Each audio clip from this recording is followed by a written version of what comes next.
Money used to be simple. You did some hard work, someone handed you a piece of silver, and you used it to buy bread. If an empire fell, you could still melt the coin down or bury it in the sand. But somewhere along the way, modern mints looked at currency and thought, what if we made money that you aren't allowed to spend, backed by absolutely nothing, and sealed it in plastic forever? Today, we're looking at some of the silliest, most brilliant, and downright baffling pieces sitting in my collection. We're pitting the absolute units against the digital ironies. Welcome to the casting call for the world's weirdest currency squad, Part 1. First up is a masterclass in psychological irony, the physical Bitcoin. Bitcoin's entire cultural identity is built on being a decentralized digital ledger, existing purely in the ether of the internet. It explicitly prides itself on not being a physical object controlled by a central mint. So, naturally, someone decided the best way to celebrate this digital revolution was to stamp a giant capital B onto a heavy piece of gold-plated metal. It is a physical representation of digital data that has no actual Bitcoin value on it. It's a metal coin pretending to be internet code, pretending to be gold. But it's designed to look like the US dollar with those two vertical lines. A psychological trick to make digital code feel like real money. There's a darker history here. In the early days, collectors actually minted these with private keys hidden under holograms, literal physical wallets. The government eventually shut them down for being illegal banks. If a physical crypto token isn't weird enough for your economy, let's look at the ultimate corporate state, Disneyland. This is an official Disney dollar. It officially started back in 1987. Some marketing genius at Disney looked at the global banking system and thought, what if we just print our own money but stick a cartoon mouse on it? And so, May 5th, 1987, a high publicity stunt was staged involving Scrooge McDuck delivering sacks of the cash with the aid of armoured bank trucks in Anaheim, California, to start it all off. To think we willingly queued up to hand over cash that pays for actual roads and hospitals under the spell of a corporate fairy tale. But even though it's play money, they treated it like high-security gold bars. These had better security features than actual American currency at the time. They packed the paper with unique serial numbers, microprinting, and actual glitter embedded into the blend. Imagine a criminal getting busted over their homemade version because they didn't put enough pixie dust glitter in the cotton. They finally stopped printing them in 2016 because everyone went digital, which triggered absolute chaos in the collector market. Because the supply is dead, the prices have gone intergalactic. To celebrate Disneyland's 50th anniversary, they printed a special $50 note. Today, collectors are fighting tooth and nail for them, with uncirculated versions selling for over 10,000 real dollars. It is a localized economy where the inflation rate is entirely tied to the price of a hot dog and a plastic pair of ears. Beautifully printed, incredibly nostalgic, and utterly goofy. Moving away from paper, let's talk about a coin that is less of a financial tool and more of a blunt force object. This is the Republic of Panama 20 Balboas.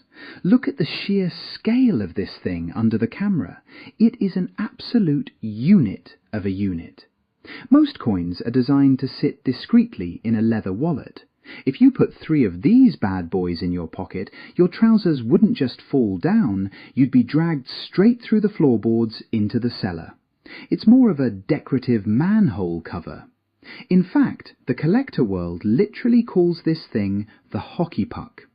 It officially launched back in 1971 when Panama partnered with an American private mint to intentionally create the single largest silver coin in human history.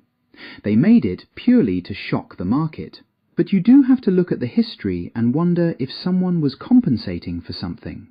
The bloke running Panama at the time was a military dictator named Omar Torrijos, a man who seized power in a coup and was famously short. Nothing says, "Please take my regime seriously," quite like printing currency that requires a forklift to carry.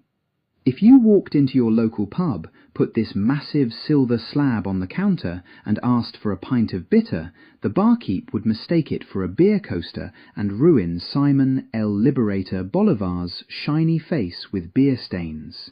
It's a fun collector's item. It's historic, but it's currency designed exclusively for a giants. Next we have the overachieving student of the coin world, the modern British commemorative. Specifically, the Queen's Platinum Jubilee piece. These coins live a life of pure luxury. They are minted under laboratory conditions, immediately placed into a protective plastic capsule, nestled into a velvet tray, and sold to collectors. Never allowed to mix with the common change, they have never been dropped on a pub floor. They have never been jammed into a faulty vending machine. They have never actually worked a day in their lives. They are the definition of manufactured importance, beautifully crafted souvenirs that exist solely to be looked at through plastic. The Queen herself famously never carried cash in her purse anyway, except on Sundays, when she went to church. Her butler would literally iron a £5 note into a perfect little square, folding it up until only her own face was visible, just so she could drop it in the collection plate. So while the real Queen had her pocket money crisp-ironed by a butler, this commemorative version exists solely to sit in a pristine plastic bubble and look pretty. It is the definition of manufactured importance, a masterclass in ultra-sharp, high-end British minting where every hair on Her Majesty's head is mathematically perfect. Contrast that flawless royal craftsmanship with a wild card from the Democratic Republic of Congo. On the face of it, this 5-franc piece looks completely respectable. You get a solid, majestic African lion standing in the grass. Standard stuff. But when you flip it over, things go absolutely off the rails. After looking at the beautiful Jubilee piece, turning this over is a genuine jump scare. It's supposed to be an engraving of Lady Diana meeting Pope John Paul II in 1985, but the artwork is incredibly shoddy.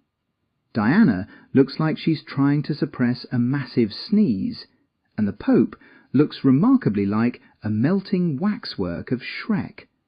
And they've crammed a ghost-like representation of the Queen Mother into a tiny floating egg at the top, like a looming apparition, with the words "Royal Friend." It doesn't quite sit in the middle of the coin either. Why does the Democratic Republic of Congo have a crowded, poorly drawn British Vatican family reunion stamped on their money? Well, because they didn't actually make it.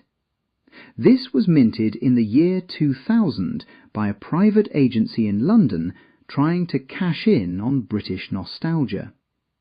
They realised people loved Diana, but it was also the Queen Mother's 100th birthday.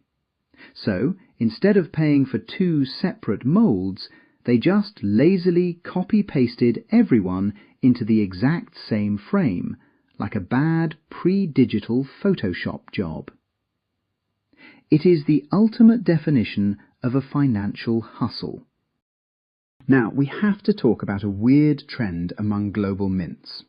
I have noticed that if a country has access to the ocean, they absolutely will draw a boat on their money.